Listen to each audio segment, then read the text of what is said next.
কুলাউড়া লালারচক সীমান্তের পাশে জলাশয়ে পৌঁছামাত্র হঠাৎ বিএসএফকে দেখে স্বর্ণা আতঙ্কিত হয়ে বলে, আমাদের মেরো না, আইনের আশ্রয় নিয়ে নাও। বাংলায় বলা কথাগুলোর প্রতি উত্তরের বদলে বিএসএফের বুলেটে বুক ঝাঁঝরা হয়। বিএসএফের বন্দুক তাক করানো দেখে স্বর্ণা ঘুরে যায়। পেছন দিকের গুলিটা বুকের ডান পাশ দিয়ে ও পাশ দিয়ে বের হয়ে যায়। তখনই স্বর্ণা বলে, মা হাতটা ছেড়ে দাও, আমি আর বাঁচব না, তোমার প্রাণ রক্ষা করো। স্বর্ণার ভাই পিন্টু দাস কান্না জড়িত কণ্ঠে এসব কথা জানায়। মায়ের জ্ঞান ফেরার পর তার থেকে এই হৃদয় বিদারক ঘটনার বর্ণনা শুনেছে পিন্টু। জুড়ি উপজেলার কালনিগড় গ্রাম এখন শোকস্তব্ধ। শান্ত এই জনপদ শোকে কাতর। এই গ্রামেরই কিশোরী স্বর্ণা দাস চলে গেছে পরপারে। সীমান্ত পাড়ি দিতে গিয়ে বিএসএফের বুলেটের আঘাতে প্রাণ গেছে স্বর্ণার। ভারতীয় সীমান্ত রক্ষী বাহিনী বিএসএফের নির্মমতার বলি স্বর্ণার পরিবারে থামছে না কান্না। বাবা পরেন্দ্র দাস ও মা সঞ্জিতা রানী দাস বারবার মূর্ছা যাচ্ছেন।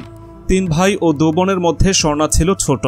পড়ালেখায় ছিল মেধাবী, পুরো স্কুল মাতিয়ে রাখত। সহপাঠীরা অকালে স্বর্ণাকে হারানো শোকে মোহমান। নীরথ বিহারী উচ্চ বিদ্যালয়ের 8ম শ্রেণীর ছাত্রী স্বর্ণা মায়ের সঙ্গে গত 1 সেপ্টেম্বর রোববার রাতে কুলাউড়ার শরীফপুর ইউনিয়নের লালারচক সীমান্ত দিয়ে ভারতে যেতে চেয়েছিল। ত্রিপুরা রাজ্যের শনিচড়া গ্রামে তার মামার বাড়ি। স্বর্ণার এক ভাই মামা কার্তিক দাসের পরিবারের সঙ্গে দীর্ঘদিন থেকে আছে।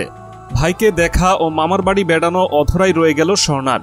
স্বর্ণা দাসের বাবা পরেন্দ্র দাস বলেন, রোববার সকালে মা ও মেয়ে ভারতে যাওয়ার উদ্দেশ্যে বাড়ি থেকে বের হন। সোমবার সকালে স্বর্ণার মামার বাড়িতে যোগাযোগ করে জানতে পারি তারা যায়নি। পরে অনেক খোঁজাখুঁজির পর এক সেনা কর্মকর্তার সহযোগিতায় শমশেরনগর থেকে স্বর্ণার মাকে উদ্ধার করি।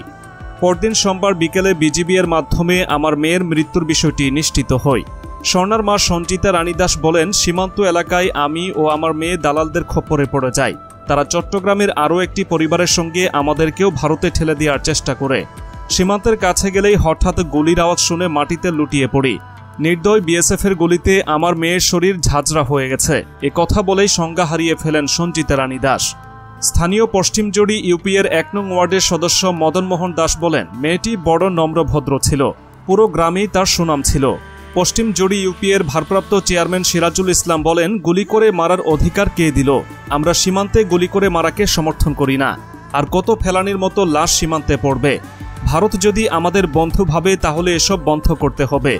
স্বর্ণা সহপাঠী সুস্মিতা, পূর্বা, বন্যা ও শিপা জানায়, পড়ালেখায় সে ভালো ছিল, খেলাধুলাও করত, পুরো ক্লাস মাতিয়ে রাখত। বন্ধু রাষ্ট্রের এই বাহিনী এত নির্মম কেন? গুলি করতে তাদের বুক একবারও কাঁপল না? 45 ঘন্টা পর মঙ্গলবার সন্ধ্যায় চাতলাপুর চেকপোস্ট দিয়ে স্বর্ণার লাশ হস্তান্তর করে বিএসএফ। বুধবার তার শেষকৃত্য অনুষ্ঠান সম্পন্ন হয়।